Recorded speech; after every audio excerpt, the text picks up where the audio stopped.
موجودہ خود غرضی اور نفسا نفسی کے عالم میں جو ہمارا معاشرہ گراوٹ کا شکار ہو چکا ہے، اس معاشرے کی اصلاح کے لیے اس عنوان پر گفتگو انتہائی ضروری ہے۔ جی، قطع رحمی سے پہلے اگر ہم صلہ رحمی کے مفہوم کو سمجھیں تو قطع رحمی کا مفہوم بالکل واضح ہو جائے گا۔ یہ اس کی ضد ہے، جی، اس کی ضد ہے۔ جہاں صلہ رحمی ہوگی وہاں قطع رحمی نہیں ہوگی، جہاں قطع رحمی ہوگی وہاں صلہ رحمی۔ یہ آپس میں ایک دوسرے کے متضاد ہیں، اپوزٹ ہیں۔ صلہ عربی میں جوڑنے کو کہا جاتا ہے۔ رحم جو لغوی اعتبار سے عام طور پر بطن مادر کی وہ جگہ جہاں بچے کی پرورش ہوتی ہے، اس جگہ کو کہا جاتا ہے۔ انتہائی محفوظ ہوتا ہے، محفوظ جگہ جہاں پر اس کی نگہداشت ہو رہی ہوتی ہے، اس کی تمام ضرورتوں کی تکمیل ہو رہی ہوتی ہے۔ پھر مجازن اس لفظ کو رشتہ داریوں کے لیے کہا جانے لگا۔ تو اب صلہ رحمی کا مفہوم بالکل واضح ہو گیا کہ رشتہ داروں کے ساتھ، قرابت داروں کے ساتھ حسن سلوک کرنا اور ان کے ساتھ اپنے معاملات کو جوڑنا، ان کے حقوق کی پاسداری کرنا، یہ صلہ رحمی ہے۔ اور قطع رحمی اس کا بالکل اپوزٹ ہے، یعنی رشتہ داروں سے، قرابت داروں سے اپنے تعلق کو قطع کرنا، توڑنا، بدسلوکی کرنا۔ اب میں یہاں اس حوالے سے قرآن مجید کی 3 آیات کریمہ 3 مختلف مقامات سے پیش کرنا چاہوں گا۔ ایک میں صلہ رحمی کا ذکر ہے، ایک میں قطع رحمی کا ذکر ہے۔ اللہ رب العزت نے صلہ رحمی کے حوالے سے ارشاد فرمایا، سورہ رعد کی یہ آیت ہے کہ وَالَّذِينَ يَصِلُونَ مَا أَمَرَ اللَّهُ بِهِ أَن يُوصَلَ، اور وہ لوگ جو جوڑتے ہیں ان رشتوں کو جن کو جوڑنے کا حکم اللہ تبارک و تعالیٰ نے دیا، وَيَخْشَوْنَ رَبَّهُمْ، اور اپنے رب سے ڈرتے ہیں، وَيَخَافُونَ سُوءَ الْعَذَابِ، اور برے عذاب سے ڈرتے ہیں۔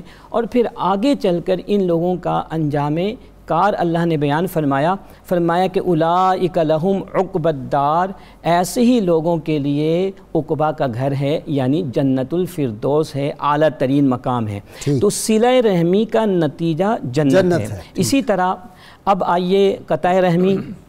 اللہ تعالیٰ نے قطع رحمی کرنے والوں کو شمار فرمایا ہے ان لوگوں میں جو نقصان اٹھانے والے ہیں، خسارہ اٹھانے والے ہیں۔ اور عربی زبان میں جو خسارہ کا لفظ ہے وہ صرف دنیا کے نقصان کو نہیں کہا جاتا، بلکہ اس سے مراد اخروی نقصانات بھی ہیں۔ چنانچہ اللہ تعالیٰ ایک مقام پر ارشاد فرماتا ہے سورہ البقرہ میں کہ الذین ینقضون عہد اللہ من بعد میثاقہ، اور وہ لوگ جو اللہ تعالیٰ کے عہد کو اس کے پختہ ہو جانے کے بعد توڑ دیتے ہیں، وَيَقْطَعُونَ مَا أَمَرَ اللَّهُ بِهِ أَن يُوصَلَ، اور ان رشتہ داریوں کو، قرابت داریوں کو قطع کرتے ہیں، کاٹتے ہیں، توڑتے ہیں، حالانکہ ان کو جوڑنے کا اللہ نے حکم دیا۔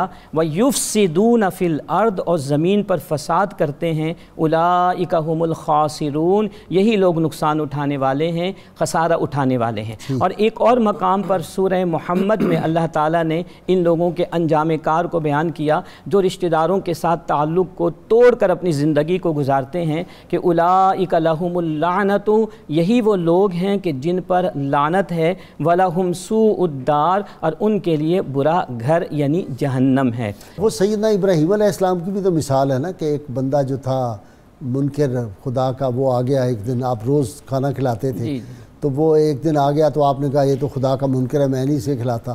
تو وہی آئی کہ ہم اتنے برس سے ہمیں یہ انکار کرتا ہے، ہم اس کو کھلا رہے ہیں، اور آپ نے ایک دن بھی بالکل۔ دیکھیں اسلام میں تو صلہ رحمی اس حد تک اس کی تاکید کی گئی ہے کہ والدین اگر کافر بھی ہوں تو ان کے ساتھ بھی حسن سلوک کا حکم دیا گیا۔ سیدہ ام حبیبہ، جی، اب آپ دیکھیں کہ قرآن مجید کی جو آیات ہیں ان میں ایک خاص ترتیب ہمیں نظر آئے گی اس حوالے سے کہ جب ہم رشتہ داروں کے ساتھ حسن سلوک کرنا چاہتے ہیں، ان کے ساتھ صلہ رحمی کرنا چاہتے ہیں تو اس کی ترتیب کیا ہونی چاہیے۔ بہت سارے لوگ ایسے ہیں جو بظاہر دوسرے لوگوں کے لیے حسن سلوک کا مظاہرہ کرتے ہیں، لوگوں کے ساتھ جڑتے بھی ہیں اور لوگوں میں وہ معروف ہوتے ہیں کہ بہت خوش اخلاق لوگ ہیں، لیکن جب ہم گھر کی طرف توجہ دیتے ہیں تو والدین ان سے پریشان ہوتے ہیں، بہن بھائی ان سے پریشان ہوتے ہیں۔ حضرت ابو ہریرہ رضی اللہ تعالیٰ عنہ ایک دفعہ وعظ فرما رہے تھے اور وعظ کے دوران آپ نے بہت سخت لہجے میں ارشاد فرمایا کہ اس مجلس میں جو شخص قطع رحمی کرنے والا ہے، اپنے کسی رشتہ دار سے ناراض ہے، وہ اٹھ کر چلے جائے۔ تو ایک نوجوان خاموشی سے اٹھ کر وہاں سے چلا جاتا ہے اور اپنی پھوپھی کے پاس وہ جاتا ہے جن کے ساتھ اس نے اپنے تعلق کو قطع کیا ہوا تھا، لہٰذا پھوپھی کے ساتھ جا کر انہوں نے اس شخص نے جو ہے اپنے تعلق کو جوڑا، ان سے معافی تلافی کی۔ تو پھوپھی نے پورا ماجرا ان سے سنا تو کہا کہ جا کر ان سے پوچھو کہ انہوں نے یہ بات کیوں ارشاد فرمائی۔ وہ شخص آیا اور حضرت ابو ہریرہ رضی اللہ تعالی عنہ سے پوچھا کہ آپ نے قطع رحمی کے حوالے سے اتنی سختی کا مظاہرہ کیوں فرمایا؟ کہا کہ ایک دفعہ رسول اللہ صلی اللہ علیہ وسلم نے ارشاد فرمایا کہ جس مجلس میں، جس قوم میں قاطع رحم ہوگا، رشتہ داروں کو توڑنے والا ہوگا، وہاں اللہ کی رحمت نہیں آتی۔ کہ ایسا ہوتا ہے کہ کئی دفعہ ہماری طرف سے حسن سلوک کا مظاہرہ کیا جاتا ہے، صلہ رحمی کی جا رہی ہوتی ہے، لیکن جو سامنے فریق ہے وہ بالکل اڑ جاتا ہے۔ تو قرآن مجید میں یہی ہمیں بتایا گیا ہے کہ ہم ان کے ساتھ بار بار حسن سلوک کریں، یہاں تک کہ سلام کے ذریعے سے۔ رسول اللہ صلی اللہ علیہ وسلم نے فرمایا کہ بلو ارحامکم بالسلامی، کہ اپنے آپ کو تازہ رکھو اور رشتہ داریوں کو تازہ رکھو سلام کے ساتھ۔ قرآن میں اللہ نے فرمایا کہ ادفع باللتی ہی احسن، کہ اگر وہ تمہارے ساتھ برائی بھی کر رہا ہے تو تم اس کے ساتھ احسن عمل کرو۔ ایک وقت ایسا آئے گا، کیونکہ نیکی کی اپنی ایک قوت ہوتی ہے، طاقت ہوتی ہے، بالآخر نیکی جو ہے وہ بدی پر حاوی ہو جاتی ہے۔ وہ کیا ہوگا کہ مومن ایک سوراخ سے 2 دفعہ ڈسا نہیں جاتا؟ میاں محمد صاحب رحمۃ اللہ ہمارے بزرگوں میں سے ہیں، یہ صاحبزادہ جو ہے نا عثمان، اس کو زیادہ وہ شعر پتا ہوگا کہ دانش منداں سپ نہیں لڑدے ایک کھڈوں دو واری، مڑ مڑ دھوکا کھاون جڑے مت انہاں دی ماری۔ یہ تو بنیادی طور پہ اس میں یہ حکم ہے کہ دھوکہ نہیں کھاتا، لیکن اپنے آپ کو تو پھر بھی وہ دھوکے بازوں میں تو شامل نہیں کرے گا کہ اس کے ساتھ وہ دھوکہ شروع کر دے۔ حسن سلوک تو پھر بھی اس کا قائم رہے گا۔ جیسے قرآن نے کہا کہ فَإِذَا الَّذِي بَيْنَكَ وَبَيْنَهُ عَدَاوَةٌ كَأَنَّهُ وَلِيٌّ حَمِيمٌ، جب تم بار بار حسن سلوک کرو گے اور تمہیں وہ دھوکہ دے گا، لیکن اس کے دھوکے سے بچتے ہوئے تم حسن سلوک کر رہے ہو، تو ایک وقت ایسا آئے گا کہ وہ تمہارا ایسا دوست بن جائے گا کہ دیکھنے والے یہ سمجھیں گے کہ کبھی تمہارے اور اس کے درمیان جھگڑا ہوا ہی نہیں۔ نیکسٹ کا جواب دے دیں، ماں باپ آگ کر دیں۔ ہاں اچھا، آپ کی تو شریعت مطہرہ میں کوئی حیثیت ہی نہیں ہے، قانون میں بھی حیثیت نہیں ہے، اخبارات وغیرہ میں یہ خبریں سسرال جانے نہیں دیتے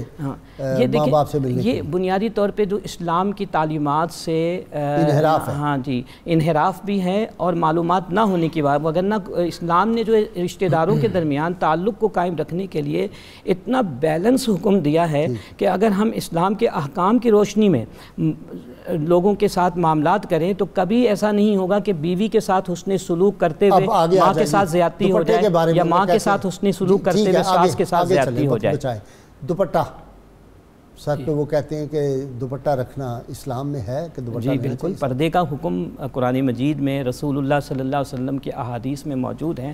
اور آج کل جو بے برکتی ہے اور رحمت سے دوری ہے وہ یہ بھی ہے کہ جو ہمارے معاشرے میں بے پردگی عام ہوتی جا رہی ہے۔ جن کے زیر تربیت تھے وہ کمال ترین ہستی تھے، حضرت محمد صلی اللہ علیہ وسلم، اور نبی کریم صحابہ کرام کے بارے میں کوئی بات ان کی شان کے خلاف کرنا تربیت مصطفیٰ پہ انگلی اٹھانا ہے۔ اب دیکھیں کہ رسول اللہ صلی اللہ علیہ وسلم کی پوری سیرت طیبہ آپ کے بچپن مبارک سے لے کر آخر تک صلہ رحمی سے آپ کو بھری ہوئی نظر آئے گی۔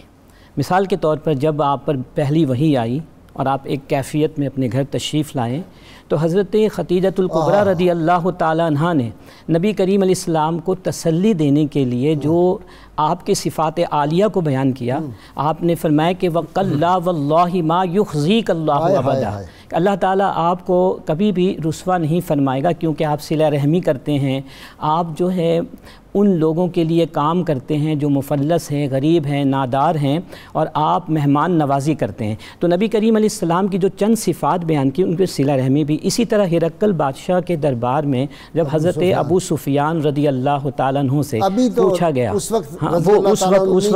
وقت انہوں نے اسلام کو قبول نہیں کیا تھا، لیکن چونکہ ہم تو ابھی کا اعتبار کرتے ہیں، تو ان سے جب پوچھا گیا تو انہوں نے رسول اللہ صلی اللہ علیہ وسلم کی جو صفات کو بیان کیا، ان میں ایک صفت یہ بھی کہ وہ صلہ رحمی کا حکم دیتے ہیں۔